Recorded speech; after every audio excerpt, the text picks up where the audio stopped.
دوستوں ویڈیو پر لائک بہت کم ہوتے ہیں، برائے مہربانی ویڈیو پر کمنٹ اور لائک کیا کریں تاکہ روز آپ کے لیے مزے مزے کی ایپیسوڈ اپلوڈ کرتا رہوں۔ ابو بولے کوئی ضرورت نہیں کسی گھر بھی کہیں جانے کی، اگر تمہیں ان کے یہاں رہنے سے کوئی تکلیف ہے تو تم چلے جاؤ۔ میں نے کہا ابو جی ایسی کوئی بات نہیں ہے، میری پوری بات تو سن لے۔ میں ان کو کہیں دور نہیں بھیج رہا، بلکہ اسی کوٹھی کے دوسرے حصے میں یہ لوگ شفٹ ہو رہے ہیں، اور یہ سب آنٹی کے کہنے پر کیا ہے۔ چونکہ ابو کو دوسرے پورشن کا بخوبی علم تھا، اس لیے ابو چونک کر صوفی کی طرف دیکھ کر بولے، صوفی بیٹا تم بتاؤ کیا یہ صحیح کہہ رہا ہے؟ صوفی نے شرارتی انداز میں میری جانب دیکھا تو میں مظلوم بن کر ہاتھ جوڑ کر اسے سچ بتانے کا کہنے لگا۔ صوفی ہنسی کو ہونٹوں تلے دبا کر بولی، جی ابو یاسر صحیح کہہ رہا ہے۔ امی تو اپنے گھر جانے پر وضد تھی، مگر یاسر نے ہی ان کو مشورہ دیا کہ اگر آپ علیحدہ ہی رہنا چاہتی ہیں تو کوٹھے کے دوسرے حصے میں رہ لیں۔ ابو بولے پھر تو ٹھیک ہے، چلو اسی بہانے میں بھی چلتے پھرتے کبھی ادھر چکر لگا لیا کروں گا، کبھی ادھر کا چکر لگا لیا کروں گا۔ یہ دونوں لڑکے تو بالکل ہی نکمے ہیں، ذرا بھی باپ کا احساس نہیں کہ کچھ دیر باپ کے پاس بیٹھ کر دکھ سکھ کی باتیں کر لیا کریں۔ ایک کو اپنی بیوی سے فرصت نہیں ملتی اور دوسرے کو آوارہ گردی سے فرصت نہیں ملتی۔ اب تم لوگ آ گئے ہو تو میرا بھی دل لگا رہے۔ صوفی ابو کا ہاتھ پکڑ کر سہلاتے ہوئے بولی، ابو جی میں تو کہتی ہوں کہ آپ ابھی ہمارے ساتھ ہی چلیں۔ ابو بولے نہیں بیٹا، ابھی تم لوگ جا کر گھر کی سیٹنگ وغیرہ کرنی ہے، میں نے کون سا دور سے آنا ہے، دل کیا اپنی بیٹی سے ملنے آ جایا کروں۔ صوفی بولی جی بالکل، آپ کے ساتھ وقت گزار کر مجھے اپنے ابو کی کمی محسوس نہیں ہوتی، یوں لگتا ہے میرے باپ کا سایہ مجھ پر سلامت ہے۔ ابو صوفی کے سر پر پیار دے کر اس کا ماتھا چوم کر ڈھیر ساری دعائیں دینے لگے۔ کچھ دیر بعد ہم کمرے سے نکل کر باہر آئے تو بھابھی کو ڈرائنگ روم میں زرینہ کے ساتھ صوفے پر بیٹھے دیکھا۔ صوفی منہ بسورتے ہوئے بولی، یاسر تم بیگ لے کر آ جانا، میں گلزیب کو لے کر اوپر جا رہی ہوں۔ اس سے پہلے کہ میں صوفی کو کہتا کہ بھابھی کو مل کر جانا، صوفی اپنی بات مکمل کرتے ہی گلزیب کا ہاتھ پکڑ کر سیڑھیوں کی جانب چل پڑی۔ صوفی کا بھابھی کو اگنور کر کے اس کے پاس سے گزرنے کی وجہ سے بھابھی کا چہرہ دیکھنے کے لائق تھا۔ بھابھی کی صوفی کے ساتھ جلن کی وجہ تو میری سمجھ میں آتی تھی، مگر صوفی اچانک سے بھابھی سے اتنی بدگما کیوں ہو گئی تھی یہ میری سمجھ سے باہر تھا۔ میں بیگ اٹھا کر بھابھی کے پاس سے گزرنے لگا تو بھابھی بولی، دیکھا کیسے اکڑ کر گئی ہے، اور یہ اوپر کیا کرنے گئی ہے؟ میں نے کہا میں ان کو چھوڑ کر آتا ہوں، پھر آ کر اسی موضوع پر بات کریں گے۔ یہ کہہ کر میں بھابھی کے پھولے ہوئے منہ کو دیکھ کر مسکراتے ہوئے صوفی کے پیچھے چل دیا۔ صوفی اور گلزیب اوپر جا کر کھڑی میرا انتظار کر رہی تھی۔ میں اوپر پہنچا تو صوفی غصے سے بولی، یاسر اپنی بھابھی جان کو سمجھا دو، مجھ پر روب جھاڑنے کی ضرورت نہیں، وہ مجھ سے بڑی ہیں، عزت کی جگہ ہے، اس کا مطلب یہ نہیں کہ وہ میری ماں بننے کی کوشش کرے۔ صوفی کو غصے سے لال پیلی ہوتے دیکھ کر میں اسے شانت کرتے ہوئے بولا، اوکے اوکے میں کرتا ہوں ان سے بات، مجھے تو یہ سمجھ نہیں آتی کہ تم دونوں کو ایک دوسری سے مسئلہ کیا ہے۔ صوفی بولی، یہ بات مجھ سے نہیں بلکہ ان سے جا کر پوچھو، مجھے تو اس سے کوئی مسئلہ نہیں ہے، بلکہ میں تو اس کی دل سے عزت کرتی تھی۔ مگر صوفی کی ادھوری بات سن کر میں نے کہا، مگر اب کیا ہوا؟ صوفی سر جھٹک کر اپنی نم آنکھوں سے نکلتے آنسوؤں کو انگلی سے صاف کرنے لگی۔ صوفی کو یوں ایک دم سے روتے دیکھ کر میں تڑپ کر بولا، صوفی کیا ہوا، رونے کیوں لگ گئی ہو؟ بھابھی نے کچھ کہا ہے تمہیں؟ میری بات سن کر صوفی کچھ بولنے کی بجائے پھوٹ پھوٹ کر رونے لگ گئی۔ اس کو یوں روتے دیکھ کر مجھے تشویش ہونے لگی کہ کہیں بھابھی نے اکیلے میں صوفی کو کچھ الٹا سیدھا نہ کہہ دیا ہو، ورنہ صوفی کو مجھ سے بہتر کون جانتا تھا، وہ ایسی چھوٹی موٹی باتوں کو دل پر لینے والی نہیں تھی۔ ضرور بھابھی نے اس سے کوئی ایسی سخت بات کی ہوگی جسے وہ دل پر لگا کر بیٹھ گئی ہے۔ اسی دوران میرے دماغ میں خیال آیا کہ شاید اسی وجہ سے آنٹی کا اچانک سے یہاں سے جانے کا پروگرام بن گیا تھا، اور آنٹی نے باتوں ہی باتوں میں بھابھی کی طرف اشارہ بھی کیا تھا۔ مگر اس وقت مجھے یہی لگا کہ آنٹی جو کہہ رہی ہیں ویسے ہی ہے، مگر اندر کی بات کچھ اور تھی جو صوفی کی آنکھوں سے نکلنے والے آنسو بیان کر رہے تھے۔ میں صوفی کو چھوڑ کر غصے سے بولا، تم ذرا ادھر ہی رکو، میں ابھی جا کر بھابھی سے پوچھتا ہوں کہ آخر تم لوگوں سے تکلیف کا بات کی ہے۔ صوفی جلدی سے میرا بازو پکڑ کر بولی، نہیں یاسر تمہیں میری قسم، تم نے بھابھی سے کوئی بات نہیں کرنی۔ میں نے کہا پھر تم ہی بتا دو کہ کیا بات ہے۔ یہ کہہ کر میں گلزیب کی طرف دیکھ کر بولا، گلزیب تمہیں کچھ معلوم ہے؟ गिलज़ेब कुछ बोलने ही लगी थी कि सूफी ने खामोश रहने का इशारा करते हुए मेरा बाजू खींचकर बोली, उधर घर चलो बताती हूँ। मैं नीचे बैठी भाभी की समत कह आलूद नजर डालकर सूफी के साथ चल दिया। नीचे बैठी भाभी की नजरों से हम ओझल थे, वरना वो सूफी को रोते देखकर बीच में टांग उड़ाने जरूर पहुंच जाती। उधर उधर छुपते हुए मैं सूफी की तरफ देखकर बोला, सूफी प्लीज अपना चेहरा साफ कर लो और अपना मूड भी ठीक कर लो। आंटी या माही ने तुम्हें इस हाल में देख लिया तो वो अलग से परेशान होंगी। सूफी रुक कर दोपट्टे से अपने चेहरे को अच्छे से पूंछकर नाक सुकड़कर गला साफ करती के निगारती हुए चल पड़ी। नीचे आए तो ड्राइंग रूम में आंटी और माही खुशगवार मोड में बैठी बातें कर रही थी। गिलज़ेब को हमारे साथ देखकर माही बच्चों की तरह रिएक्ट करते हुए खुशी से उछलती हुई बाजू फैलाकर गिलज़ेब की तरफ बढ़ी। माही को यूं खुश होते देखकर मैं हाथ के इशारे से बोला, जानी कमली रू, तुम तो ऐसे कर वही हो जैसे बरसों बाद गिलज़ेब को मिल रही हो। माही गिलज़ेब को बाजों में कसते हुए बोली, भाई गिलज़ेब को यहाँ देखकर ऐसे ही लग रहा है कि हम बरसों बाद मिल रही है, क्योंकि मुझे ये खुशी है ना गिलज़ेब हमारे साथ रहेगी। मैं मुस्कुराते हुए बोला, हाँ इस बात पर तो तुम्हारी खुशी बनती है, दूसरी की चुगलियां कराने के लिए तुम्हें साथी मिल गया। माही रूठने के अंदाज में पीर पटकते हुए बोली, भाई। मैं हंसते हुए बोला, मजाक कर रहा हूं। ये कहकर मैं बैग उठाए कमरे की जानिब चल पड़ा। सूफी को मैंने इस कमरे में रहने की ताकीद की थी जिसमें तहखाने का रास्ता खिलता था, जो पहले मेरा बेडरूम भी रह चुका था। कमरे में पहुंचकर मैंने बैग नीचे रखा तो इसी दौरान सूफी कमरे में दाखिल हुई। मैं सूफी की तरफ देखकर बोला, हाँ अब बताओ क्या हुआ था। सूफी बोली, यासिर दफ करो इस बात को। सूफी की बात सुनकर मैं तुर्श लहजे में बोला, क्यों जी किस खुशी में। सूफी बोली, मैंने अब कौन सा उसके सामने जाना है, जो हुआ मिट्टी डालो। मैंने कहा, देखो सूफी अभी इस घर की बड़ी है, तुम्हारी इज्जत की जगह है, इससे तुम ज्यादा देर लाताल्लुकी कायम नहीं रख सकती, इसलिए बेहतर यही है कि अगर तुम दोनों के बीच किसी किस्म की मिसअंडरस्टैंडिंग हुई है तो हम इस पर बात कर सकते हैं, ताकि आइंदा इस तरह का वाकया पेश ना हो।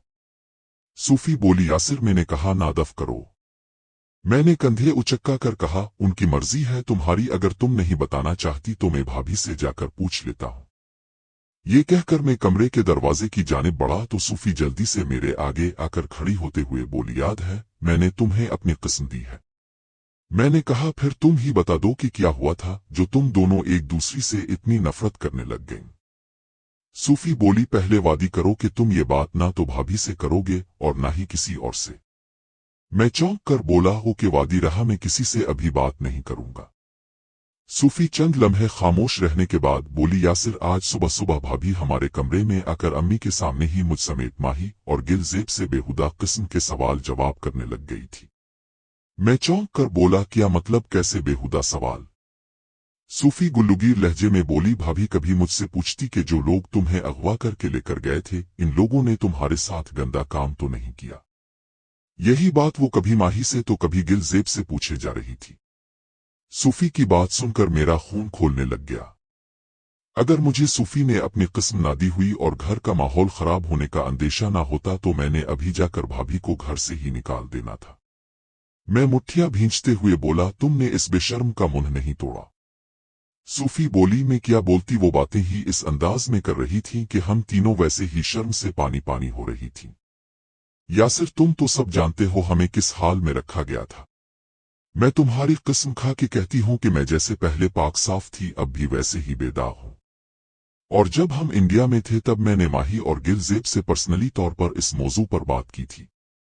वो दोनों भी अपनी पाकबाजी की कस्में दे रही थीं। इन लोगों ने हम पर तशद्दुद जरूर किया था, हमें दबनी टार्चर भी करते रहे थे कि तुम्हारे साथ ये कर देंगे वो कर देंगे, मगर हमारे साथ किसी किस्म की कोई भी गैर इखलाकी हरकत नहीं की थी। मैं तड़प कर सूफी के सुर्खी माइल नर्म मुलायम रुखसारों को अपने हाथों के प्यालों में लिए हुए बोला, ओए मेरी जान, तुम मुझे क्यों सफाइयां दे रही हो। क्या तुम्हें मुझे अपनी सफाइयां देने की जरूरत है। क्या हमारा रिश्ता इतना ही कमजोर है कि मैं तुम्हारी पाकबाजी के बारे में किसी किस्म की सफाई मांगूं। मेरी जान, मुझे खुद से भी ज्यादा तुम पर यकीन है, और वैसे भी मैं ऐसे लोगों को अच्छे से जानता हूं, ये किसी औरत के साथ गैर इखलाकी हरकत नहीं करते। तुम लोगों को अगवा करने का उनका सिर्फ ये मकसद था कि मुझे ब्लैकमेल करके किसी तरह मेरे हाथों सबीहा खातून का काफ करवाते, क्योंकि मैं बिला झिझक सबीहा खातून के सामने जा सकता था। मगर ऊपर वाले ने उनकी सारी साजिशों को नाकाम बना दिया है, और देखो हम सही सलामत अपने घर लूट आए हैं। सूफी मेरी कलाइयों को पकड़कर रोते हुए बोली, मगर यासिर भाभी तो ऐसी बातें वैसे नहीं करती थी। अगर वो यही बात दर्द के तौर पर करती तो इसका अंदाज ऐसा नहीं होना था जिस अंदाज में वो चस्के लेते हुए बार बार पूछ रही थी। अम्मी ने मुझे खामोश करवा दिया था, वरना मैंने इसका लिहाज नहीं करना था। हद भी कोई हद होती है। मैं सूफी को दिलासा देते हुए बोला, तुम फिक्र मत करो, मैं मौका देखकर भाभी से बात करूंगा कि वो अपनी बीवी को नगुम दे आ फिर इसको गांव वाले घर ले जाए। सूफी बोली, यार मुझे तो इस बात की खुशी थी कि शादी के बाद भी भाभी हमारे साथ रहेगी और हम एक अच्छी फैमिली बनकर जिंदगी गुजारेंगे, मगर अभी तो मेरी तुम्हारे साथ शादी भी नहीं हुई और भाभी अभी से मेरे साथ उलझने लग गई है। जब भी वो मुझसे कोई बात करती है इसका अंदाज तंजिया मगरूर कुन होता है। जब तुम्हारी टांग में गोली लगी थी तब तुमने महसूस नहीं किया था कि जब भी मैं आती थी भाभी बात बात पर मुझ पर तंजिया फिक्रे किसती थी, मगर मैं फिर भी इसकी इज्जत करती रही कि वो इस घर की बड़ी बहू है, मगर आज तो इसने सारी हदें पार कर दी थी। मैंने कहा, मेरी यार मेरी जान तुम फिक्र क्यों करती हो, ये दोनों कोठियां मेरी हैं और जो चीज मेरी है इसकी असल मालिक तुम हो भाई कैसर, और भाभी का इसके साथ कोई ताल्लुक नहीं है। वैसे भी अगर तुम्हारे और मेरे बीच किसी ने आने की कोशिश की तो मैं इसका लिहाज नहीं करूंगा, चाहे वो कोई भी हो। अब तुम खुद को रिलैक्स करो, तुम्हें परेशान देखकर बाकी घर के लोग भी परेशान होंगे। अभी फटाफट मुझे किचन के सामान की लिस्ट बनाकर दो, मैं किसी को बाजार भेजकर सामान मंगवा लेता हूं। और हाँ, यहां तुमने बिल्कुल भी अजनबियत महसूस नहीं करनी और ना ही किसी दूसरे को होने देना। आज से ये घर तुम्हारा है, तुम जो चाहो जैसे चाहो करो, किसी में हिम्मत नहीं होगी कि ये तुम्हारे मामले में टांग उड़ाए सिवाय मेरे। ये कहकर मैं हंस पड़ा। मेरी बात सुनकर सूफी मेरे सीने पर मुक्का मारते हुए बोली, मैं कोई शक नहीं कि मुझ पर सिर्फ तुम्हारा हक है। मैंने कहा, और मुझ पर? सूफी बोली, तुम्हें पता होगा। मैं सूफी के रुखसारों को हाथों में बदस्तूर लिए हुए था। इसी पोजीशन में सूफी का माथा और उसकी आंखों को चूम कर बोला, मुझ पर भी सिर्फ मेरी जान का हक है। इसी दौरान किसी के गला खंगारने की आवाज हमारे कानों में पड़ी। आवाज सुनते ही मैं जल्दी से सूफी के गालों को छोड़कर इससे 2 कदम पीछे हटकर दरवाजे की जानिब देखने लग गया। दरवाजे पर माही खड़ी शर्मिंदगी महसूस करते हुए नीचे पैरों को देखे जा रही थी। सूफी माही को देखकर बोली, क्या हुआ? माही बोली, वो मैंने पूछना था कि मैं गिलजेब को अपने साथ कमरे में रख सकती हूँ। सूफी माथे पर हाथ मारते हुए उफ करते हुए बोली, क्यों तुम्हें खारिश पड़ी हुई है जो इजाजत लेकर तुम उसे अपने साथ रख सकती हो? सूफी की बात सुनकर लाख कोशिश के बावजूद मेरी हंसी निकल गई, जबकि माही इसी वक्त उल्टे पांव कमरे से बाहर निकल गई। माही के जाने के बाद मैं हंसते हुए बोला, छोड़ यार, कोई हाल नहीं तेरा, खामखा में बच्ची को झाड़ पिला दी। सूफी गुस्से से बोली, खोते जतनी हो गई है अक्ल से, अभी भी पैदल है। इसको इतनी तमीज नहीं कि किसी के कमरे में दाखिल होने से पहले दरवाजा नाक करके इजाजत लेते हैं।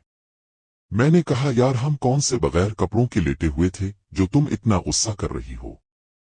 सूफी मुझे घूरते हुए बोली, तुम्हें तो हर वक्त उतारने की पड़ी रहती है। मैं पर सुकून अंदाज में बोला, फिर क्या ख्याल है? सूफी मुक्का किस कर दांत पीते हुए बोली, यासिर के बच्चे बाज आ जाओ।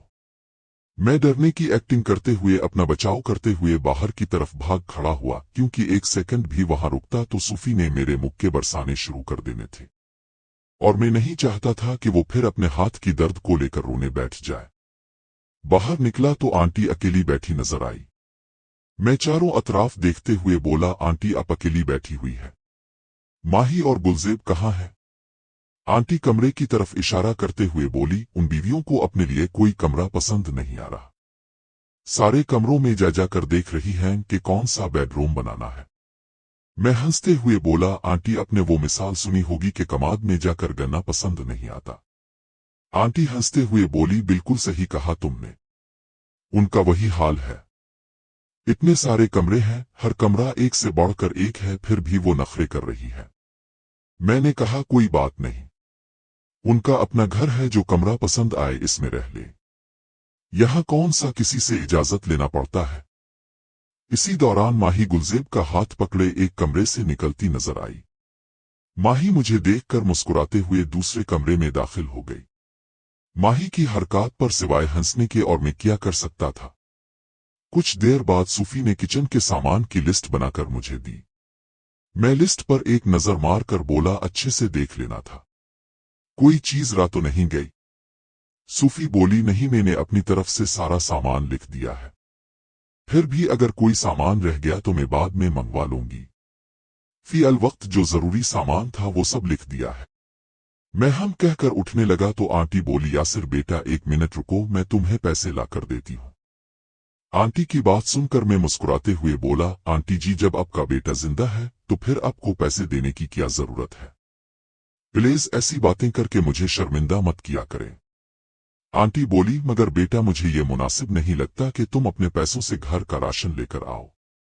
मेरे पास पैसे हैं, वो ले जाओ। मैंने अफसुर्दा होते हुए कहा, यानी आपका मेरे पैसों पर कोई हक नहीं है। आंटी बोली, बेटा मेरी बात समझने की कोशिश करो, तुम मेरे बेटे हो, इसमें कोई शक नहीं। मगर मैं आंटी की बात काटते हुए बोला, मगर अगर कुछ नहीं होता, अगर आपने अब पैसों की बात की तो मैंने आपसे नाराज हो जाना है। ये कहकर मैं आंटी की बात सुने बगैर पर्ची जेब में डालते हुए बोला, ओके आंटी, अपना ख्याल रखना, मैं किसी गार्ड को भेजकर सामान मंगवाता हूँ। आंटी मुझे ढेर सारी दुआएं देने लगी। मैं सीढ़ियां फूंकते हुए सेकंड फ्लोर पर आ गया। दूसरे पोर्शन की सीढ़ियां उतरते हुए नीचे ड्राइंग रूम में पहुंचा तो सब लोग ड्राइंग रूम में बैठे नजर आए।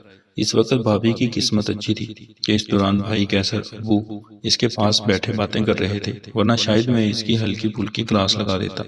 कैसर बोला, यासर तुम सूफी लोगों को वहां छोड़ आए हो। मैंने कहा, पीछे वाली कोठी में इनको शिफ्ट करवाया है, कुछ दिनों में इनका घर सेल हो जाना है, कुछ पैसे इनके बैंक अकाउंट में भी पड़े हैं। मैं सब पैसे इकट्ठे करके इनको पीछे वाली कोठी खरीद दूंगा। मेरी बात सुनकर भाभी की आंखें बाहर को निकल आईं। इसके चेहरे पर जलन और हसद की आग के शोले नजरों से ओझल नहीं हो सके।